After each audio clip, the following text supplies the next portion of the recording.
حضرت عمر کا زمانہ خلافت ہے اور ابو سفیان، اکرمہ بن ابی جہل، حارث بن ہشام، سہیل بن عمر، صفوان بن امیہ، یہ سارے سردار مکے کے آپ کے پاس بیٹھے ہوئے ہیں۔ اتنے میں حضرت بلال آئے تو آپ نے کہا آپ لوگ تھوڑا پیچھے ہو جاؤ۔ پھر حضرت سلمان آ گئے، آپ نے کہا آپ لوگ تھوڑا پیچھے ہو جاؤ۔ پھر مقداد آ گئے، آپ نے کہا آپ لوگ تھوڑا پیچھے ہو جاؤ۔ پھر ابو ہریرہ آئے، آپ نے کہا آپ لوگ تھوڑا پیچھے آ جاؤ۔ پھر سلمان فارسی آپ نے کہا آپ لوگ تھوڑا پیچھے ہو جاؤ۔ جیسے جیسے پرانے صحابہ آتے گئے ان کو ہٹاتے ہٹاتے جوتیوں تک پہنچا دیا، تو وہ غصے سے اٹھ کے باہر نکل گئے۔ اور ابو سفیان کہنے لگے یہ کیا کیا ہے، عمر نے ہمارے ساتھ غلاموں کو آگے بٹھایا ہے اور ہمیں جوتوں پہ بٹھا دیا۔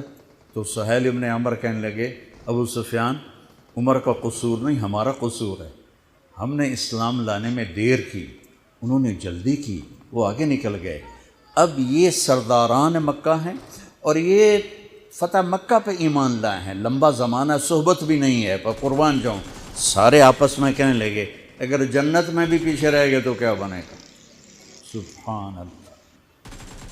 تو سارے واپس آ گئے، کہنے لگے عمر جو تو نے کیا ہمارے ساتھ ٹھیک ہے، لیکن ہمیں فکر یہ ہے کہ اگر ہم جنت میں بھی ایسے ہی تمہارے اس طرح پیچھے رہ گئے تو ہمارا کیا بنے گا؟ کوئی راستہ بتاؤ کہ ہم تم سے آگے تو نہیں نکل سکتے، برابر تو ہو جائیں۔ افراد تیار کی، افراد۔ آپ نے فرمایا کہ تم اللہ کے راستے میں نکل جاؤ، جس میں وہ نکلے تھے تم بھی نکل جاؤ، اپنی جانوں کے نذرانے دو تو انشاءاللہ ہمارے ساتھ ہو جاؤ گے۔ انہوں نے کہا ٹھیک ہے۔ تو یہ سارے حضرات مکہ آئے اور انہوں نے مکہ چھوڑا، اور 400 قریشی نوجوان، 400 انہوں نے ہجرت کی، ملک شام میں جہاد ہو رہا تھا۔ جب حارث ابن ہشام، یہ کون ہیں؟ یہ ابو جہل کے بھائی ہیں، چھوٹے بھائی، یہ ایمان لے آئے تھے فتح مکہ پر۔ ان کو چھوڑنے کے لیے مکے کا بچہ بچہ باہر نکلا، اور جب وہ مکے سے باہر آ گئے تو وہ سب رونے لگے کہ یہ تو اب واپس نہیں آئیں گے۔ تو حضرت حارث کھڑے ہو گئے اور فرمایا کہ میں تمہارا رونا دیکھ رہا ہوں، اللہ کی قسم مکے سے محبوب کوئی جگہ نہیں ہے، لیکن اللہ کے نبی کی آواز پر ہمارے نوکروں نے لبیک کہا، اور وہ اتنا آگے جا چکے ہیں کہ اگر مکہ کے پہاڑ سونا بن جائیں اور میں سارے خرچ کر دوں تو میں ان کے ایک مٹھی جو انہوں نے اس وقت اللہ کے نام پہ خرچ کیا تھا میں اس کے برابر بھی نہیں پہنچ سکتا، ہم اپنی جانیں دے کر شاید وہاں تک چلے جائیں۔ جب یہ لوگ پہنچے تو اجنا دین کی جنگ ہو رہی تھی، اس میں اللہ تعالیٰ نے آسانی سے فتح دے دی۔ آگے یرموک کی جنگ آ گئی۔ یرموک کی جنگ میں عیسائیوں کا سردار تھا باہان، اور 3 لاکھ کا لشکر تھا، اور صحابہ 36,000 تھے، اور ان کے امیر تھے حضرت خالد ابن ولید رضی اللہ عنہ۔ 9 دن یہ جنگ چلتی رہی، اور اس میں ایک دن ایسا ہوا کہ صحابہ کو رومی ہٹاتے ہٹاتے ہٹاتے خیموں تک لے آئے۔ تو ایک دم حضرت اکرمہ بن ابی جہل رضی اللہ تعالیٰ عنہ اپنے سر سے لوہے کی ٹوپی اتار کے پھینک دی، اور اپنے تلوار کا جو وہ کور تھا اس کو توڑ دیا، اور کہا کون ہے میرے ہاتھ پر موت کی بیعت کرے؟ تو حضرت خالد اور اکرمہ ایک ہی قبیلہ بنو مخزوم، تو خالد نے ان کا ہاتھ پکڑ لیا، کہا نہیں نہیں نہیں نہیں نہیں ایسا نہ کرو، ابھی تیری ضرورت ہے۔ تو نے جھٹکا دے کر ہاتھ چھڑا، الیک عنی۔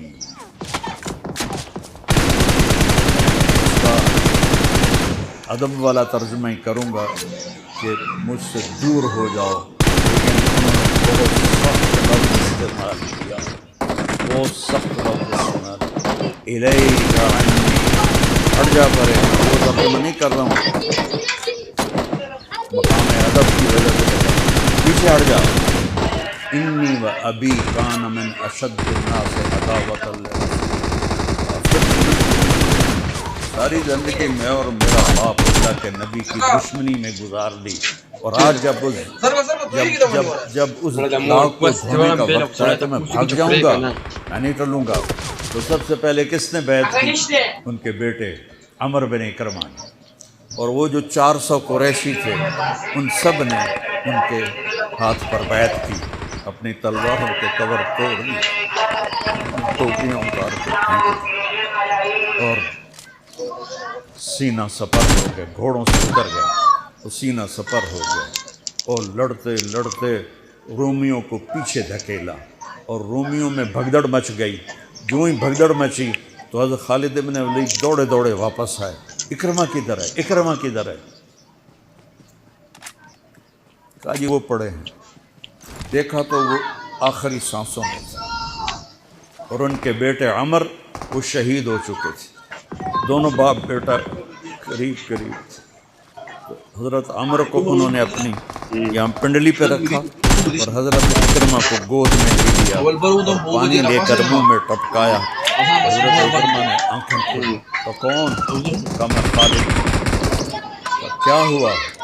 کہ اللہ نے آنکھیں ٹھنڈی کی، مسلمانوں کو فتح دی۔ عمر کو کہہ دینا جو تو نے کہا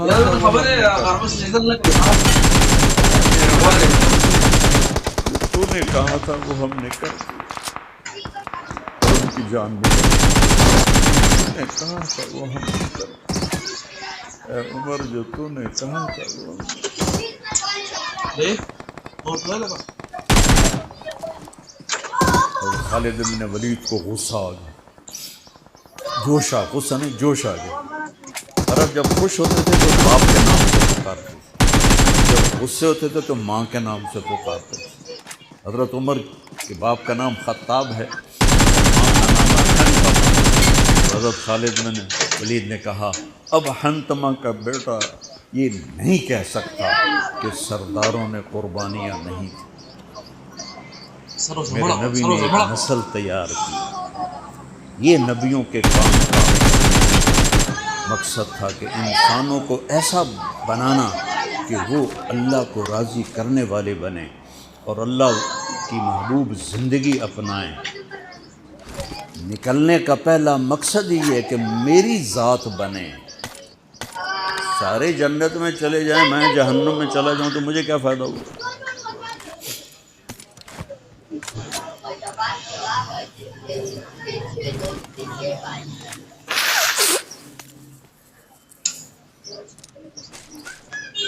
جنگ جاری تھی تو اگلے دن بہان نے جبلہ بن اہم غسانی کو بلایا۔ عرب میں 2 قبیلے بد نصیب نکلے جو ایمان نہ لا سکے، ایک بنو غسان، ایک بنو تغلب۔ یہ دونوں عیسائی رہے، ایمان نہیں لائے۔ بنو غسان اردن میں آج بھی آباد ہیں، وہاں بھی ایک شہر ہے کرک، وہاں ہماری جماعت گئی تھی، وہاں وہ کافی آباد ہیں۔ تو بہان نے اسے بلایا کہ تم ایسا کرو، تم آج اپنے عرب لشکر کو لے کر عرب لوہے کو کاٹے گا، ان پہ اٹیک کرو، پھر جب تم شکست دو گے پیچھے ہم آ جائیں گے۔ تو وہ 60,000 تھے عرب اس میں، اس کے غسانی اور باقی ملے ہوئے۔ تو یہ چونکہ آمنے سامنے لشکر تھے تو خالد بن ولید تک یہ خبر پہنچ گئی، ابو عبیدہ رضی اللہ تعالیٰ عنہ۔ ابو عبیدہ اس وقت امیر بن چکے تھے، حضرت خالد کو حضرت عمر نے ہٹا دیا تھا۔ تو حضرت خالد نے ابو عبیدہ سے کہا مجھے 30 آدمی دے دو، میں ان 60,000 کا مقابلہ کروں۔ تو ابو سفیان رضی اللہ تعالیٰ عنہ کہنے لگے مذاق کر رہے ہو کہ سنجیدہ ہو؟ کہنے لگے کفر میں تو بڑا دلیر بنتا تھا، بزدل بنتا تھا۔ کہنے نہیں، بزدلی کی بات ہے، اگر تم نے کوئی جوہر دکھانا ہے 60 تو کرو، 1 کے مقابلے میں 1000۔ تو ابو عبیدہ کہنے لگے یہ ٹھیک ہے، ابو خالد 60 لے جاؤ۔ کبھی دنیا میں